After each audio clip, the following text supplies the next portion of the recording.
Very good morning children. Hindi की कक्षा में आप सभी का स्वागत है। हिंदी में आजकल हम कर रहे हैं अपने स्वर। तो अभी तक हिंदी में हमने छोटी ई और बड़ी ई की मात्राएं यानी स्वर पढ़े और उन्हें किस तरह से व्यंजनों में लगाया जाता है और किस तरह से पढ़ा जाता है ये हमने सीखा। तो हमारे जो अगले स्वर आते हैं बड़ी ई के बाद वो है छोटा ऊ और बड़ा ऊ। ये है छोटा ऊ, ये है बड़ा ऊ।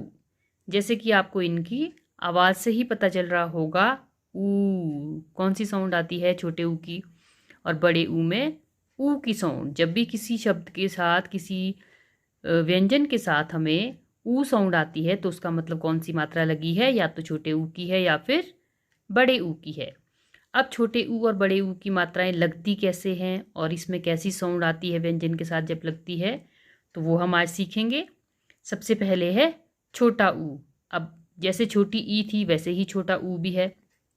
जिस तरह से छोटी ई में छोटी साउंड आती है उस तरह से छोटे ऊ में भी छोटी साउंड आती है ऊ की। जब भी किसी शब्द में या किसी व्यंजन में ऊ की साउंड कम आती है यानी कि छोटी आती है तो उसमें हम छोटा ऊ लगाते हैं, और जहाँ पर लंबी आवाज़ आएगी ऊ की वहाँ पर बड़ा ऊ लगाते हैं।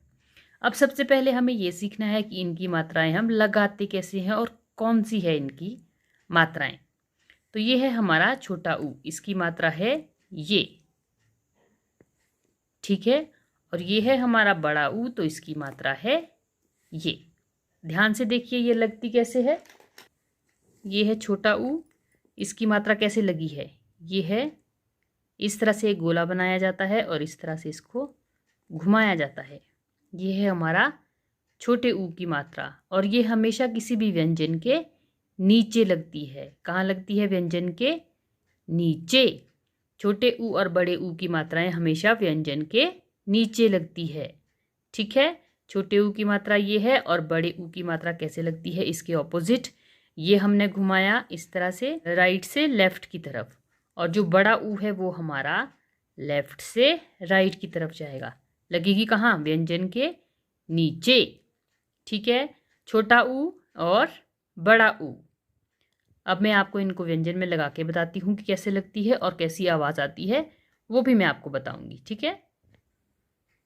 मान लीजिए हमारे पास ये व्यंजन है जौ से जलेबी या जौ से जग। अब इसमें हमें किसी शब्द में जू की मात्रा आ रही है, जैसे जुराब। तो कौन सी साउंड आ रही है? छोटी साउंड आ रही है।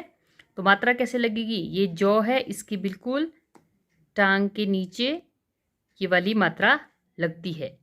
जौ उ जू, ये है छोटी मात्रा। अगर बड़ी साउंड आ रही है तो ये है हमारी बड़ी मात्रा। लगेगी ये व्यंजन के नीचे, लेकिन लगेगी इधर से इधर को। ये है छोटी और ये है बड़ी। जौ उ जू, जौ उ जू, ठीक है। ये हमारा डिफरेंस है। हमारा अगला व्यंजन मान लीजिए है तो में अगर छोटी साउंड आ रही है ऊ की किसी भी शब्द में तो छोटी मात्रा लगेगी। कहाँ लगेगी? व्यंजन के नीचे। तो ऊ तू, किसी भी शब्द में अगर तू साउंड आती है तो ये वाली मात्रा लगेगी। ऊ साउंड है तो साउंड भी सेम है और मात्रा भी इस तरह की लगेगी किसी भी व्यंजन के साथ। अब ये है तू, बड़ा ऊ, ठीक है। अब मैं आपको लिखने में बताऊंगी कि ये कैसे लिखा जाता है और कैसे इसमें मात्रा लगती है। पहला हमारा व्यंजन मान लीजिए है क इस तरह से लिखा जाता है।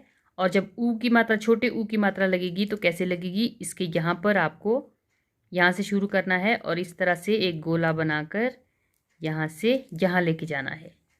क ऊ कु, छोटा ऊ। मात्रा कैसी होती है छोटे ऊ की?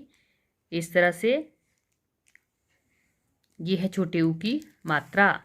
क में लगा छोटा ऊ कु, और अगर क में बड़ा ऊ लगाना है तो ये यहाँ से ही शुरू होगा, लेकिन ये इधर को जाएगा। ये जाता है राइट से लेफ्ट की तरफ और बड़ा ऊ जाता है लेफ्ट से राइट की तरफ। लगनी कहाँ है? दो लाइनों के बीच में, ना लाइन से ऊपर ना लाइन से नीचे। क ऊ कु, क ऊ कु। ये छोटा है और ये बड़ा है, ओके। नेक्स्ट हमारा मान लीजिए व्यंजन आता है खौ। पहले आप पूरा खौ लिखिए कि खौ कैसे लिखते हैं। ये है खौ। अब खौ में छोटे ऊ की मात्रा लगेगी, ये, ठीक है, लग गई खौ ऊ खु। और अगर बड़े ऊ की लगानी है तो खौ ऊ खू। साउंड्स का पता लग जाता है जब आप किसी भी शब्द को पढ़ेंगे, इसलिए रीडिंग बहुत ज़रूरी है। जब तक आप रीडिंग नहीं करोगे तब तक आपको पता नहीं चलेगा कि इसमें कौन सी मात्रा की साउंड आ रही है और कौन सी छोटी आ रही है या बड़ी आ रही है। कु की साउंड कहीं आती है कुल, तो ये है छोटा ऊ। और अगर खौ में छोटा ऊ है खु, कौ में बड़ा ऊ है कू, खौ में बड़ा ऊ है खू। ठीक है, सबसे पहले आपको लिखना सीखना है और मात्रा बिल्कुल परफेक्टली लगानी सीखनी है। ये है गौ, गौ में छोटा ऊ, ये इसकी जो टेल है उसमें लगेगी नीचे से। कैसे लगानी है, पहले ज़ीरो बनाइए, ये ज़ीरो बन गया। अब इस ज़ीरो को ही यहाँ से सर्कल बनाते हुए हाफ सर्कल इस तरह से लगानी है, गौ ऊ गु। ठीक है, तो ये है हमारा डिफरेंस छोटे ऊ और बड़े ऊ की मात्रा में। लेकिन सबसे पहले हम करेंगे सिर्फ छोटे ऊ की मात्राएं। ये है हमारा छोटा ऊ और मात्रा कैसी है, ऐसी। ठीक है, अब हम इसको लगाना सीखेंगे। छोटे ऊ की मात्रा, कौ में लगेगी छोटे ऊ की मात्रा, छोटी है तो कैसी साउंड आएगी, छोटी। लेकिन ऊ है, कौ ऊ कु, खौ ऊ खु, गौ ऊ गु, घ ऊ घु, ट ऊ टू, ठ ऊ ठू, ड ऊ डू और ढ ऊ ढू। इस तरह से आपको छोटे ऊ की मात्रा लगानी है और लगाकर इसको रीडिंग भी करनी है। एक बार और बता देती हूँ, छोटे ऊ की मात्रा है तो छोटी साउंड है, बड़े ऊ की मात्रा होगी तो बड़ी साउंड। आज के लिए बस इतना ही। प्रैक्टिस कीजिए, घर पर रहिए, सुरक्षित रहिए और स्वस्थ रहिए। धन्यवाद।